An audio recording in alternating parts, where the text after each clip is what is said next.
saludo, sean bienvenidos y bienvenidas a este programa especial de autores de historias del Departamento de Historia de la Universidad Nacional de Colombia. Hace 531 años se da un acontecimiento de una gran significación histórica para la humanidad, el cual mueve reflexiones y discusiones y polémicas, el descubrimiento de América, el encuentro de dos mundos o el momento en que se inicia uno de los mayores genocidios de la historia. Todos estos nombres designan diferentes significados y conceptos de un mismo acontecimiento.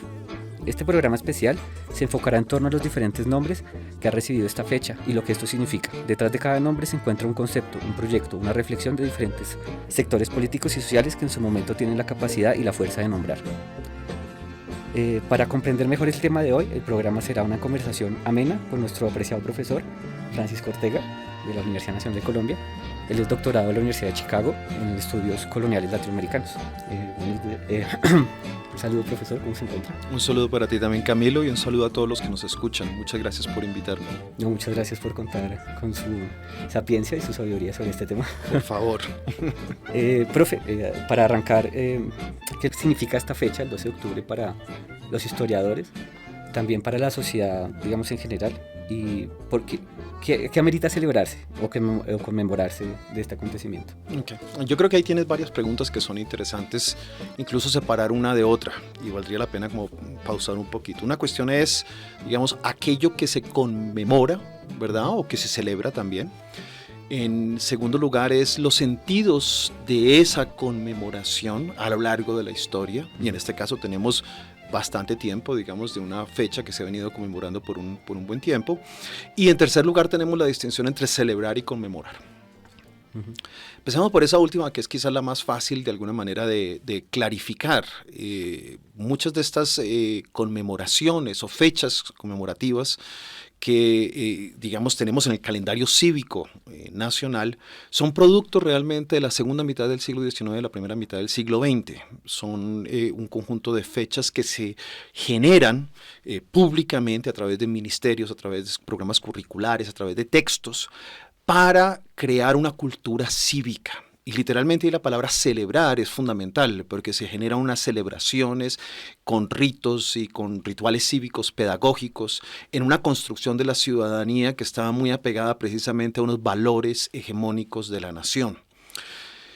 Esa noción de celebración hoy en día ha sido cuestionada y ha sido valorada de manera muy diferente. Creo que hoy en día, cuando pensamos en ceremoniales públicos o en conmemoraciones, tendemos a pensar mucho más en esa otra palabra que es el contraste, que es la conmemoración.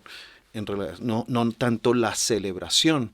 Conmemoración tiene en este caso una actitud también de regresar sobre aquellos acontecimientos y reflexionar en torno a ellos de manera crítica y no necesariamente celebrarlos en una unión que es de cierta hegemonía, de cierta forma hegemónica de la nación, sino más bien apropiarnos de eso para construir un presente y responder a las cuestiones del presente, digamos, de los problemas que tenemos en el presente, a los retos a los que nos enfrentamos. Entonces, en ese sentido, conmemorar es algo que ciertamente prefiero yo cuando hablo de este calendario cívico y particularmente de estas fechas en concreto.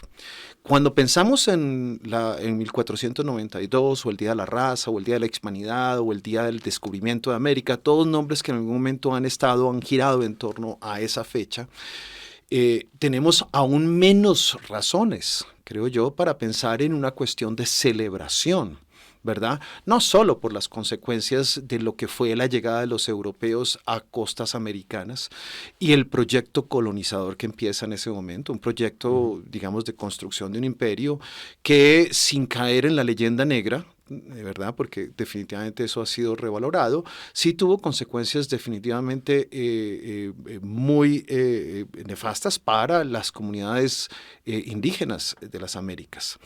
Eso no es ningún misterio ni nada que sea, digamos, realmente polémico. Más allá incluso de los efectos que podríamos llamar o se han llamado, digamos, también de genocidas de ese proyecto europeo, incluso lo que podemos tener ahí es una serie de futuros relativamente truncos, ¿verdad? Que no quedaron, digamos, comunidades que no lograron proyectarse más allá de ese momento porque no tuvieron un futuro después de eso. Entonces creo que hay razones muy claras para pensar en quizás incluso una reflexión crítica y un acercamiento que piense en esta fecha no como una celebración. Eso es lo primero. Lo segundo es ya un poco referenciado ahí el primer punto que te señalaba, la diferencia entre lo que es el acontecimiento y la conmemoración. No todos los acontecimientos son rememorados y no todos y la rememoración de esos acontecimientos no se apega en realidad al significado, que va a ser siempre un significado polémico de lo que ocurrió en ese momento. Es más, los significados o los sentidos de aquello que gira en torno a las conmemoraciones muchas veces está más cercano a los contextos inmediatos en los cuales se genera las razones por las cuales se genera ese calendario cívico, esa conmemoración o esa fecha para conmemorar. De tal manera que lo que tenemos, por ejemplo, en el caso de 1492 es algo muy particular, porque no tenemos registro de que en las provincias americanas hubiera un calendario conmemorativo sobre esa fecha de 1492. Por muy paradójico que parezca, la fecha de 1492 empieza realmente a surgir con alguna urgencia hacia la década de 1890 del siglo XIX y no se va a instaurar en un calendario cívico relativamente amplio, pienso en Colombia y en otros países, hasta la segunda década del siglo XX. 1913 empieza a celebrarse, por ejemplo, en España y en otros lugares empieza a celebrarse un poco en esas fechas. Pero las primeras conmemoraciones que nosotros tenemos acá registradas, la intención conmemorativa es de 1890, que es cuando se diagrama y digamos se proyecta la construcción de ese monumento de Colón, que ha sido tan polémico y que pues hace poco tuvo que ser retirado de la Avenida del Dorado.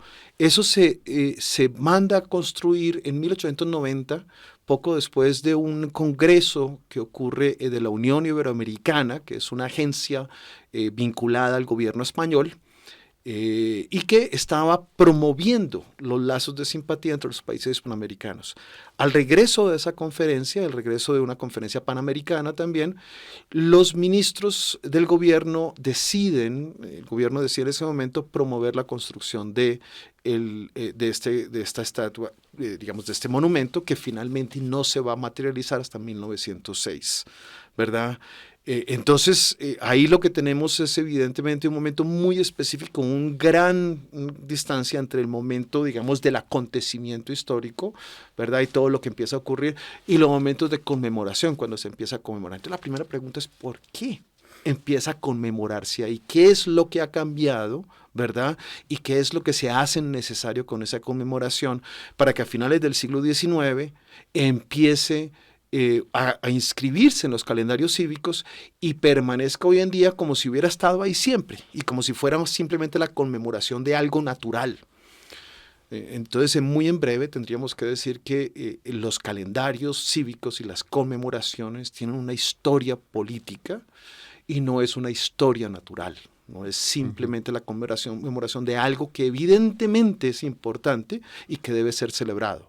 Es el resultado de muchísimos factores, algunos de ellos sin duda locales, ¿verdad? Pero también de un contexto más amplio, en este caso la comunidad iberoamericana, pero también en Estados Unidos hay un conjunto de iniciativas que van cuajando y que van haciendo importante ese calendario. Si las conmemoraciones cívicas tienen una historia política, eso quiere decir que su significado no es estable. Quiere decir que el significado o el sentido de esa conmemoración va cambiando a lo largo de la historia. Y lo que hace es que recoge disputas, una vez más, locales y quizás en este caso globales, iberoamericanas, internacionales, que logran construir consensos provisionales. Y una evidencia clarísima de que esas conmemoraciones tienen esa historia política son los diferentes nombres que han tenido esa misma fecha a lo largo de la historia. Sí, profe, eso es muy interesante, como diferenciar el acontecimiento y de lo que luego se va resignificando. Después podríamos ahondar más en ese proceso iberoamericanista, porque está enmarcado en un proceso, como decía en la presentación, de un proyecto político. Hay diferentes proyectos políticos, tanto en España como en América, pero de cierta manera se conectan. no sé si podría llamarlo, usted me podría corregir, entre casualidad o causalidad, que, por ejemplo, ese momento en España esté marcado por un nombre que se llama la regeneración borbónica, y al mismo tiempo, por ejemplo, en Colombia hay también un proceso de tendencia conservadora que también se llama regeneración. De pronto, de alguna manera se conectaban, eh, pero de cierta manera, lo que ya le iba a preguntar, porque ahí me surgen dos elementos, que es ¿en qué se diferenciarían entonces las celebraciones de los 400 años que se dan en ese marco de finales del siglo XIX y los de los 500 años, ¿no? O sea, hay dos procesos mundiales diferentes que afectan lo local. Entonces, localmente, para los 400 años hay un proceso de pérdida de imperios por parte de los hispánicos Eso es y importantísimo. expansión colonial de los, digamos, de los demás países que siempre se enfrentaron a España, y eso impacta de cierta manera también acá.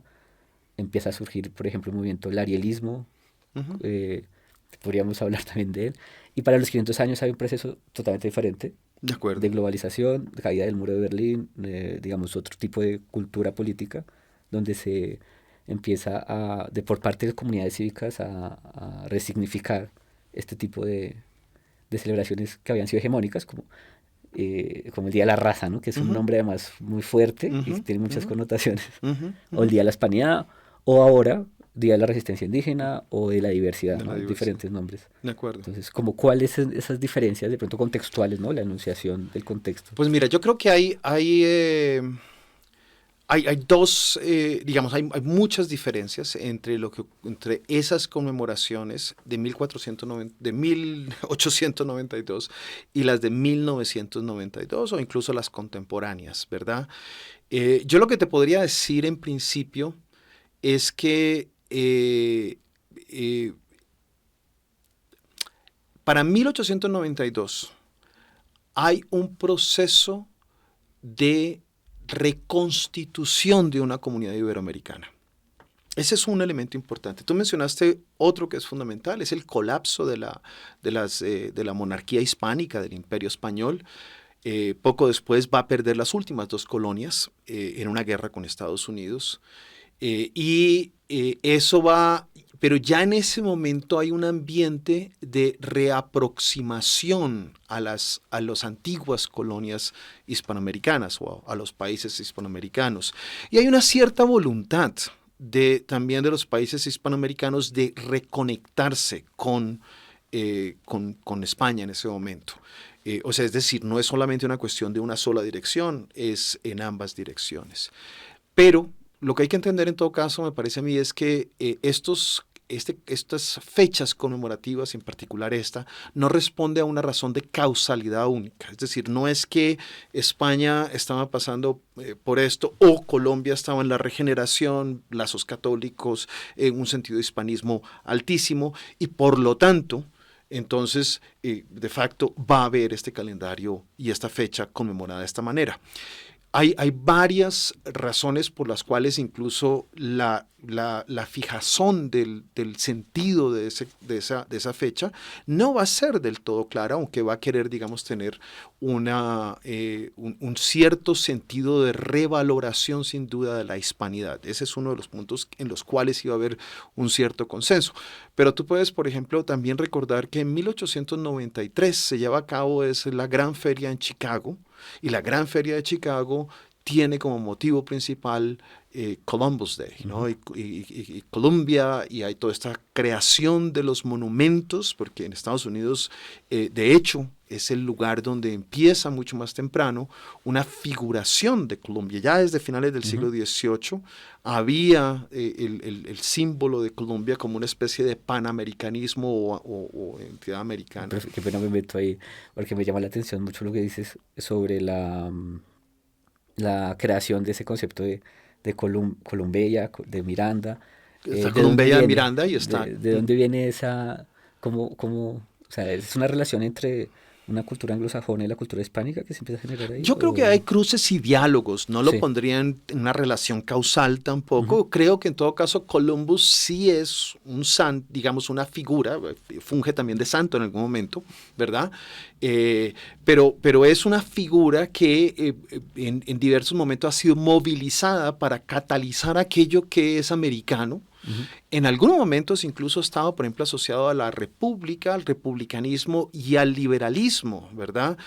Pienso, por ejemplo, por allá en la década del 30, si no estoy mal, en España, justo después de cuando la instauración de la Primera República, lo que hay en ese momento es un retorno a el 1492, la fecha pero para significarla de modo republicano, como una entrada al republicanismo y en contra de la monarquía y en contra de valores no democráticos.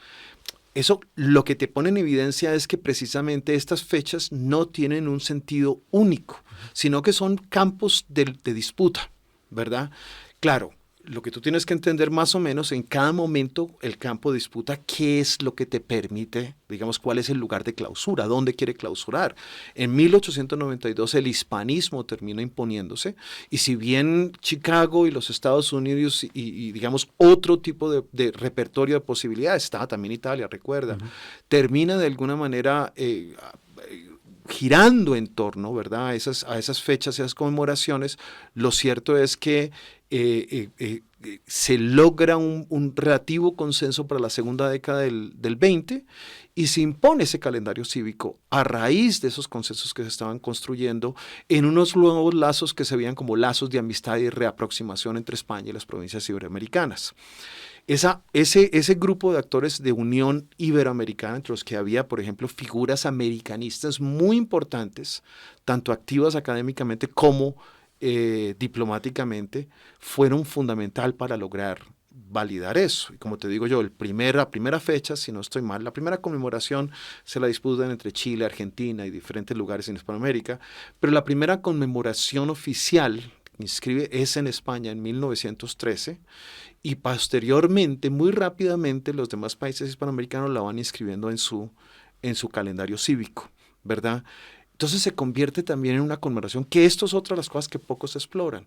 No solo sobre el Día de la Hispanidad, es decir, no solo hacia el interior sobre una cierta visión de país, sino también en una visión colectiva de comunidad política que trasciende la nación, que para los países hispanoamericanos siempre ha sido muy importante contar con ese otro escenario dentro del cual su existencia, su experiencia es menos solitaria, ¿verdad? En este caso los países iberoamericanos, en otros casos los países panamericanos, ¿verdad? Pero es el tipo de lazo que se busca cultivar.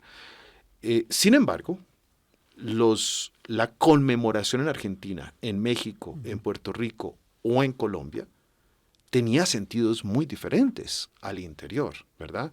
En Argentina, por ejemplo, estaba asociado más al inmigrante, pero no al gran inmigrante de la época que era el italiano, sino al español, ¿verdad? Al criollo, por decirlo así.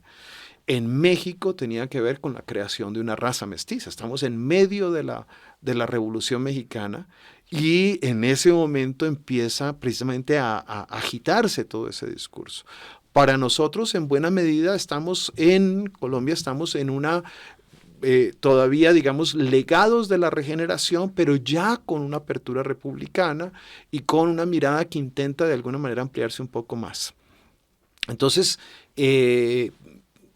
digamos que el itinerario, lo que hay que ponerle es atención a cada uno de esos momentos y ver qué es lo que hace posible que no lo posible. Eso para la primera, digamos, conmemoración. Entonces, claramente está cargado de hispanismo y claramente está cargado de catolicismo y está cargado de una noción de comunidad hispánica que trasciende, que no es solamente el grupo de criollos locales, sino que hace parte de una comunidad global, como una forma de responder, tú mencionaste el arielismo, una forma de responder también a lo que son los desafíos de la comunidad angloamericana. Para 1992 tenemos una situación completamente diferente. En primer lugar, tenemos un conjunto de países hispanoamericanos que están regresando de experiencias autoritarias muy fuertes, ¿verdad? Y que están también en la mitad de una crisis social y política muy fuerte. Ambas cosas lo que han detonado para entonces es la consolidación de diversos grupos sociales, digamos, no solamente urbanos, sino también rurales y ciertamente de carácter étnico, que han ido adquiriendo una vocería y articulándose también de manera transnacional, es decir, las comunidades indígenas van vinculándose a otros países y miran este calendario cívico y evidentemente no tiene ningún sentido para ellos. Y no solo, entonces empieza una presión, surgen presidentes, digamos, candidatos o políticos que empiezan a anunciar la necesidad de renombrar y resignificar esos momentos para dar cuenta de un presente muy diferente, ¿verdad? La ciudadanía se democratiza. Y al democratizarse la ciudadanía entre 1892 y 1992, la ciudadanía hace ver que ese calendario no lo recoge, no lo representa y que necesita ser resignificado. Eso es alguna de las cosas que están ahí. Creo que también hay otro elemento importante, el surgimiento de la historia como disciplina va generando y validando un conocimiento que contradice tanto la leyenda blanca como la leyenda negra también, ¿verdad? Pero que en cierta manera hace insostenible desde un punto de vista riguroso de la investigación, sustentado en las investigaciones históricas, que hace insostenible todos esos discursos de la catolización o cristianización de la leyenda blanca, ¿no? de la benignidad de la conquista y del imperio español. Le dan un sitio como todo otro imperio, que tampoco es la cuestión de decir que fueron los más malos, los más déspotas, los más... No, eso igualmente creo que lo que hace es que desvirtúa lo que se puede poner en discusión. Sí, es muy interesante, por un lado, cuando se habló de la primera celebración, que son los 400 años, que se pone paradójicamente, se opone a los 300 años de lo que se denomina ahora colonia, que también ahora veo que hay una discusión de reconceptualizar, veo que hay unos historiadores nuevos y viejos que dicen no se puede hablar de colonia porque habían virreinatos. Hay un problema de conceptos, por ejemplo, yo desde mi punto de vista, no sé, profe, qué buena, por más que haya un nombre específico, nominal, virreinato, del concepto de todo el aparato instrumental que hay detrás, se puede denominar colonia, por más que haya diferencias con las otras potencias.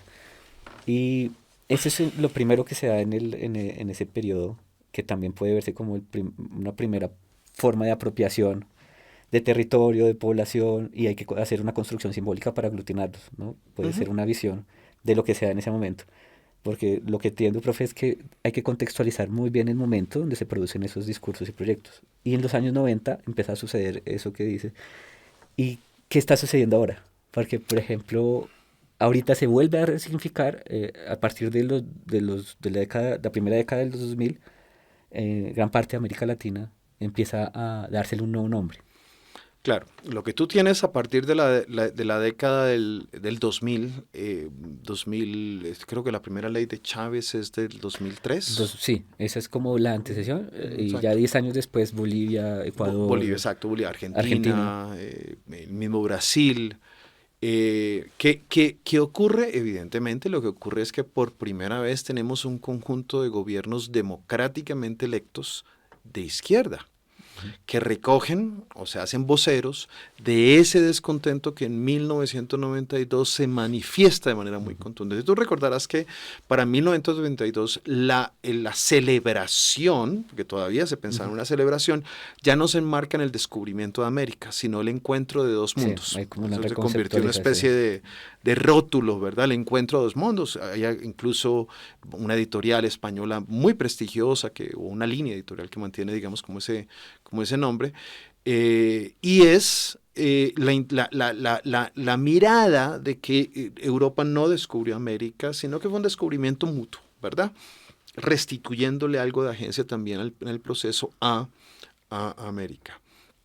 Ahí, en todo caso, la violencia que se desata en ese momento quedaba relativamente disfrazada, ¿verdad? Y sin duda, en la medida en que quedaba disfrazada, lo que se abría en todo caso era una celebración de esos lazos de hispanidad, ¿verdad? De lo que nos hace común, dentro de los cuales, evidentemente, las comunidades indígenas, ¿verdad? Incluso las mismas mestizas, quedaban al margen. O sea, volvemos a lo mismo de que hay un cambio semántico, pero realmente lo que hay detrás sigue estando yo no diría eso. Okay. Los cambios semánticos son cambios de disputa. Y evidencian una transformación de los términos. No es que todo sea lo mismo. 1992 de ninguna manera es 1892. hay unos cambios, y los cambios semánticos tratan de negociar eso. Pero no es que simplemente disimulen el no cambio, ¿verdad?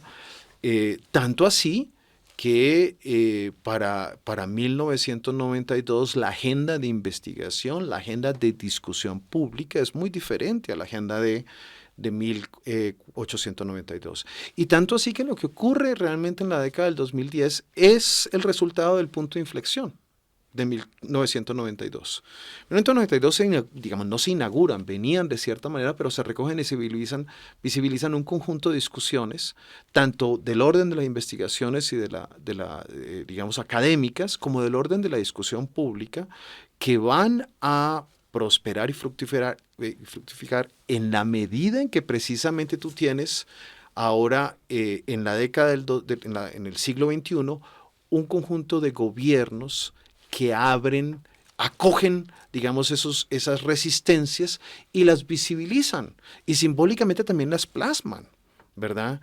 Entonces el cambio ya no es el encuentro de dos mundos, sino el día del duelo, el día del reconocimiento del indígena, el día de la pluricalidad, ¿verdad? Plurinacionalidad, todo ese lenguaje. Y yo lo que siento de alguna manera, y esto es lo que me parece más interesante, es que sin duda 1492 es una fecha que su conmemoración reconoce y desconoce tanto al mismo tiempo. Es decir, reconoce que es significativo, reconoce que es un momento de fractura, que significativamente también es un momento de inauguración, pero desconoce todavía, apenas creo que se está empezando como a hablar de eso, de aquellos futuros, decía yo al principio, que no prosperaron, y que no prosperaron por la violencia, de aquellos futuros que se quedaron truncos. En ese sentido, lo que me parece es que de alguna manera el 1492 tiene una fuerza que es más que del momento contextual, es algo que nos empuja todavía a seguir conversando de nuestras comunidades, de nuestra configuración de eso que llamamos nación, de las formas en que nos pensamos, de los vínculos que existen entre nosotros y de los futuros que precisamente no fueron, en su momento tuvieron un futuro, pero que quizás todavía se pueden honrar, se pueden recoger, se les puede abrir un espacio. Ahí es donde me parece que es donde estamos. Desde el presente yo creo que no te indica un futuro claro, no te indica por dónde va, sino es más bien un síntoma de aquello que está irresuelto. Sí, hay algo que es de pronto para profundizarlo, porque en estos últimos 30 años se ha acelerado mucho más que en 100 años el cambio de nombre, ¿no? Han surgido mucho más nombres. De pronto a veces cuando estaba preparando el programa empecé a mirar la cantidad de nombres y eso en estos 30 años donde hay una gran cantidad y uno puede mirar como diferentes grupos en disputa. Entonces hay una lucha por una hegemonía, porque digamos que ahorita están en el poder simbólicamente lo de la resistencia, pero uno ve que empieza a salir también grupos más tradicionalistas, conservadores, tanto en España como en América, a decir no.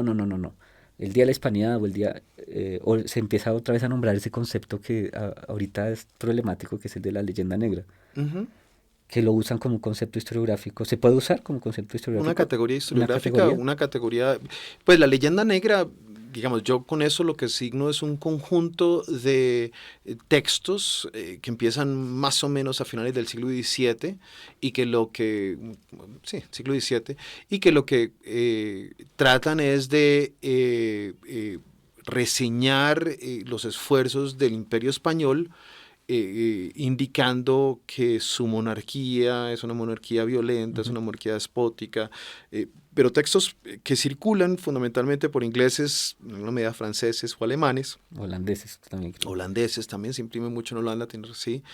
Y que posteriormente va a marcar cierto tipo de historiografía, particularmente desde finales del siglo XVIII y principios del siglo XIX. Pocos académicos serios hoy en día hacen, ninguno, digamos que va a ser una leyenda negra, así como pocos historiadores estarían en posesión, serios, digamos, estarían en posesión de hacer una leyenda blanca. Claro, hay matices, hay gente que mira más, valora ciertas cosas que otros, ¿verdad? Y en España se configura muchas veces una tradición historiográfica que tiende a destacar, por ejemplo, los valores de cohesión, los valores de estabilidad, ciertos valores, digamos, que son importantes. El punto, en todo caso, con la leyenda negra y la leyenda blanca es que en realidad surge como una disputa entre imperios. No surge como un producto académico, una reflexión historiográfica, seria, ni nada. Se está mirando que la categoría nace precisamente con esa generación del 98. Incluso mucho antes. Sí, o consignada oficialmente, puede que ya esté antes. La de Unamuno, dices tú, la generación sí, del... Sí, que precisamente tiene ese catastrofismo y esa necesidad de unir otra vez lazos de amistad. O sea, dicen, se dan cuenta que no pueden hacer un imperio colonial como el francés o el inglés, pero sí tienen que establecer otra vez lazos con estas comunidades criollas que están en las élites. Profe, entonces, de pronto para ir terminando, me gustaría profundizar en ese fenómeno que pasó en Colombia y de pronto también en otras partes del mundo, no solo en América Latina. Creo que en Inglaterra también tumbaron a Churchill, o sea, tumbaron muchas estatuas y hay un debate muy acalorado y la sociedad se vuelve a apasionar. ¿Cuál es el papel de la historia en la lectura de estos acontecimientos, de la historiografía y, por ejemplo, en este caso, con este día, con esta fecha? Claro, digamos el caso colombiano, como no solamente el caso colombiano, otros casos también han retomado, precisamente en esas intervenciones públicas en los últimos años, han retomado la figura, por ejemplo, de Cristóbal Colón, pero también la figura de la reina Isabel, la católica, y de otras figuras, de otras monumentalidades que están en toda la región. Las han tomado como objetivo, tanto de resignificación como objetivo también de intervención en todos los sentidos, ¿verdad? Hay algunos, digamos, que lo hacen de manera más espectacular, quiero decir con eso, digamos, la toma de un monumento y su digamos, desplazamiento completo. Hay otros que los hacen a veces de manera más sutil, incluso más efectiva en muchos casos. Por ejemplo, estoy pensando en este momento en una artista boliviana, que no recuerdo en este momento su nombre exacto, que lo que hace es que toma buena parte de esas monumentalidades y las disfraza de cholas bolivianas, ¿verdad? Pero ¿qué pasa acá con esto? Yo creo que lo que marca es, si 1892 marca el comienzo de un ciclo, de esa comunidad, de esos lazos, ¿verdad? Que son tan importantes, digamos, en términos de comunidades, de países con países, pero que dan un sentido de comunidad. Y también que permiten también proyectar una visión al interior de ese país. 1992 te marca, en cierta manera, el fin de esa lógica, de la efectividad de esa lógica. Y lo que tenemos, insisto, no es algo ya nuevamente consensuado, una hegemonía que se estabiliza. 1492, el 12 de octubre, mejor dicho, requiere no solamente de unas lógicas cohesivas al interior de ese país, sino de unas lógicas transnacionales que reconstituyan un imaginario de comunidad, una historia colectiva, si se quiere. Y eso es lo que, eso no está negociado, no está claro ni hacia la comunidad iberoamericana, ni tampoco hacia el interior del país. ¿Por qué? Porque estos países han estado pasando por unas grandísimas transformaciones en los últimos 30 años, como tú mencionaste, y a su vez, en tanto comunidad, precisamente eso los afecta para afirmar nuevos valores y nuevas formas de constituirse como comunidad. Muchas gracias, profe, por habernos acompañado. De hecho, espero nos pueda acompañar en otro programa más, porque veo que quedamos como con muchas más preguntas, sobre todo por la construcción de nuestros países y cómo también esta fecha incluso afecta a otras naciones, ¿no? Podemos hablar de la India, que ahorita se va a cambiar su nombre. Es un fenómeno pues de poscolonial, de colonial o colonial, no sé cómo podríamos. Muchas gracias, profesor, espero poderlo tener en este programa Autores de Historias próximamente, otra vez hablando de estos temas tan interesantes. Bueno, muchísimas gracias a ti, Camilo, y a toda la audiencia, muchas gracias por estar con nosotros.